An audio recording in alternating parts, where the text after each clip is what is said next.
কাঁচা আম দিয়ে এত সুন্দর পাচক তৈরি হবে আমি নিজেও ভাবতে পারিনি। নমস্কার বন্ধুরা, আমি আলপনা সিম্পলের টেস্টিতে আপনাদের সবাইকে স্বাগত। এই সিজনে যত রকম কাঁচা আমের রেসিপি বানিয়েছি সব থেকে সেরা এই রেসিপি। আজকের এই পাচক বানাবার জন্য এখানে নিয়েছি 3টে আম। আম কাঁচা নিতে হবে, পাকা আম দিয়ে কিন্তু হবে না। তো একটু কাঁচা কাঁচা দেখে আমগুলো নিয়ে ভালো করে ছাড়িয়ে নিতে হবে। এখন আমি সব আমগুলো ছাড়িয়ে নেব।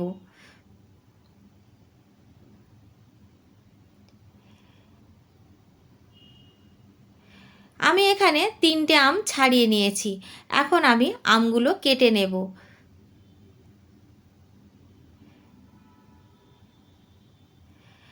যেমন তেমন করে কেটে নিলেই হবে, কোনো রকম শেপ দেওয়ার দরকার নেই। ছোট ছোট করে কেটে নিলেই হবে। এইরকমই ছোট ছোট করে সব আমগুলো কেটে নেব। তো দেখুন বন্ধুরা, প্রায় সবগুলোই আমার আম কাটা হয়ে গেছে। এই আমগুলো কেটে তারপরে কি করছি আপনাদের দেখাবো। আমগুলো সমস্ত কেটে নিয়েছি। এখন আমি আমগুলো একই জায়গায় করে সব নিয়ে নেব।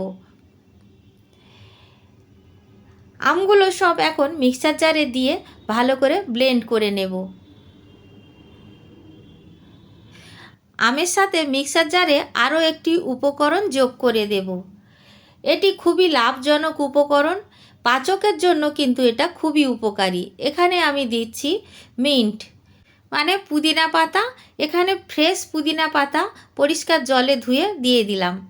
সমস্ত কিছু ভালো করে ব্লেন্ড করে নিয়েছি। দেখুন এইরকমই দেখতে হবে, ভালো করে মিহি করে কিন্তু বেটে নিতে হবে। এখন আমি আপনাদের দেখিয়ে দিচ্ছি কতটা মিহি হয়েছে। এখন আমি একটি মিক্সিং বোলের মধ্যে নিয়ে নেব। তো তার জন্য এখানে একটি ছাঁকনি মিক্সিং বোলের ওপরে দিয়ে ভালো করে ছেঁকে নেব। এটা কিন্তু খুব ভালো করে ছেঁকে নিতে হবে। এই ধরনের পাচক যদি আপনারা বাড়িতে বানিয়ে রাখেন, অনেক দিন ধরে রাখতে পারবেন। রেফ্রিজারেটরে রেখে দিলে সারা বছর রাখতে পারবেন, আর প্রত্যেক দিন একটা করে খাবার পরে খেতে পারবেন। যেমন স্বাস্থ্যের পক্ষে ভালো, তেমন টেস্টিও হয়। তো বন্ধুরা দেখুন ভালো করে ছেঁকে নিয়েছি। এইভাবে ছাঁকতে ছাঁকতে যদি গোটা বেরিয়ে যায় তাহলে সেগুলিও আবার ব্লেন্ড করে নেবেন। সেইভাবে সম্পূর্ণ আমগুলোকে এইভাবে আমি ব্লেন্ড করে ছেঁকে নিয়েছি।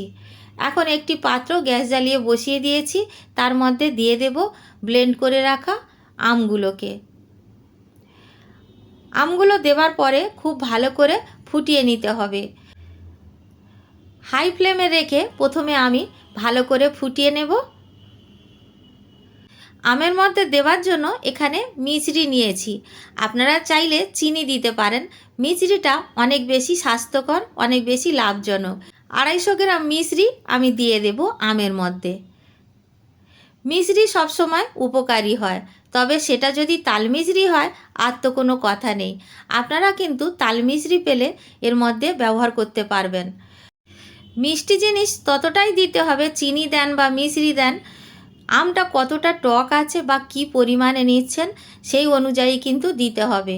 এখানে টেস্ট অনুযায়ী বিট লবণ দিয়ে দিয়েছি। বিট লবণ দিলে কিন্তু বেশি ভালো হবে।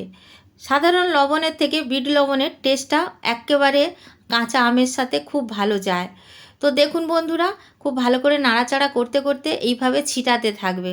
তখন আমাদের কি করতে হবে, ঢাকা দিতে হবে। ভালো করে ঢাকা দিয়ে লো ফ্লেমে রেখে বেশ কিছুক্ষণ রেখে দিতে হবে। 4 থেকে 5 মিনিট লো ফ্লেমে রেখে দিলেই হবে।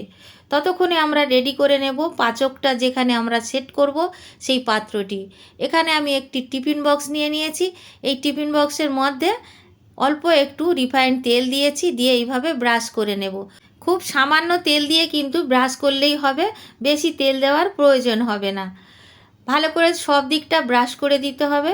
তো আমি সব দিকটা খুব ভালো করে ব্রাশ করে দিয়েছি। দেখুন এখন দেখে নেব আমটা কতটা গাঢ় হয়েছে। দেখুন আমটা কিন্তু অনেকটা গাঢ় হয়েছে, কালারটাও কিন্তু চেঞ্জ হয়ে গেছে। এইভাবে নাড়াচাড়া করতে করতে একদম ঘন করে নিতে হবে, গাঢ় করে নিতে হবে। তো দেখুন একবার দেখাচ্ছি কতটা গাঢ় হয়েছে। এখন দিয়ে দেব এখানে গোলমরিচের গুঁড়ো।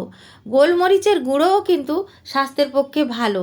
তো গোলমরিচের গুঁড়োটা দেওয়ার পরে আবারও ভালো করে নাড়াচাড়া করে নেব। নাড়াচাড়া করতে করতে যখন আরও ঘন হয়ে যাবে দেখুন, তখন আমরা দিয়ে দেব জিরার গুঁড়ো, ভাজা জিরার গুঁড়ো দিয়ে দেব। জিরা কিন্তু হজমের জন্য খুবই উপকারী। এখানে হাফ চামচ মতো ভাজা জিরার গুঁড়ো দিয়ে দেব। জিরার গুঁড়োটা দেওয়ার পরে ভালো করে আবারও নাড়াচাড়া করে আরও ঘন করে নিতে হবে। এখন কিন্তু আমাদের অনেকটা হয়ে গেছে, দেখুন বেশ অনেকটা গাঢ় হয়ে গেছে। খুব বেশিক্ষণ আর বানাতে হবে না। আরও একবার দেখিয়ে দেব ঘনত্বটা কতটা হয়েছে। দেখুন, যখন এইভাবে ধীরে ধীরে পড়তে থাকবে তখন বুঝে নেবেন যে আমাদের রেডি হয়ে গেছে। আরও একবার কাছ থেকে নিয়ে আপনাদের দেখিয়ে দিচ্ছি ঘনত্বটা কেমন হয়েছে।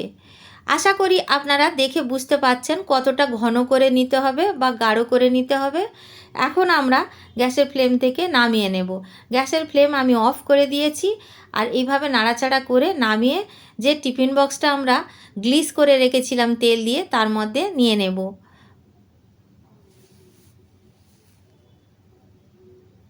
কতটা সহজ, কিন্তু এই রকমই যদি আপনারা বানিয়ে বাড়িতে রাখতে পারেন, ছোট থেকে বড় সবাই খেতেও ভালো লাগবে, খুবই টেস্টি লাগে আর খুবই উপকারী এই পাচক, হজমের জন্য খুবই উপকারী। তো দেখুন বন্ধুরা, এইভাবে আমি হাতাটা দিয়ে বা খুন্তিটা দিয়ে এইভাবে একটু সমান করে দিয়েছি।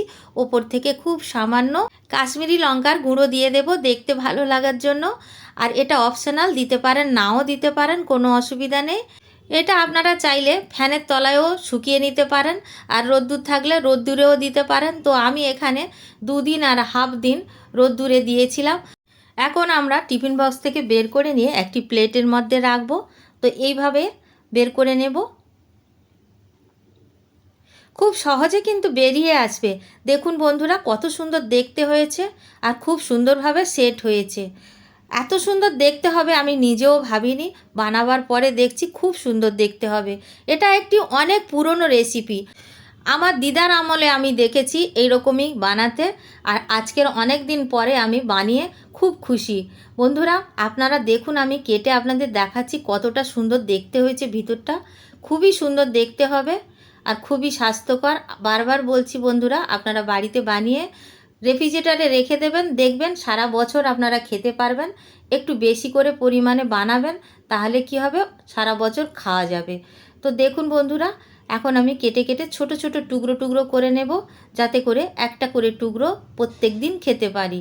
যে কোনো এয়ারটাইট কন্টেনারে রাখতে পারেন, কাঁচের পাত্রেও রেখে দিতে পারেন। সারা বছর রাখার জন্য রেফ্রিজারেটরে রাখা খুব জরুরি। বাইরে রাখলে খুব বেশি দিন থাকবে না, 1 মাসের বেশি কিন্তু থাকবে না। তো সেজন্য বন্ধুরা বলে রাখি, আপনারা কিন্তু রেফ্রিজারেটরে রাখবেন আর এক টুকরো করে নিয়ে আপনারা খেয়ে নেবেন। বাড়িতে বানাবেন, কেমন লাগলো কমেন্ট করে জানাবেন। রেসিপি যদি ভালো লাগে একটা লাইক করে দেবেন। আমার চ্যানেলে নতুন বন্ধু হলে সাবস্ক্রাইব করতে ভুলবেন না যেন। আজকের এই পর্যন্ত, দেখা হবে পরের ভিডিও নতুন কোনো রেসিপির সঙ্গে। সুস্থ থাকবেন, ধন্যবাদ, নমস্কার।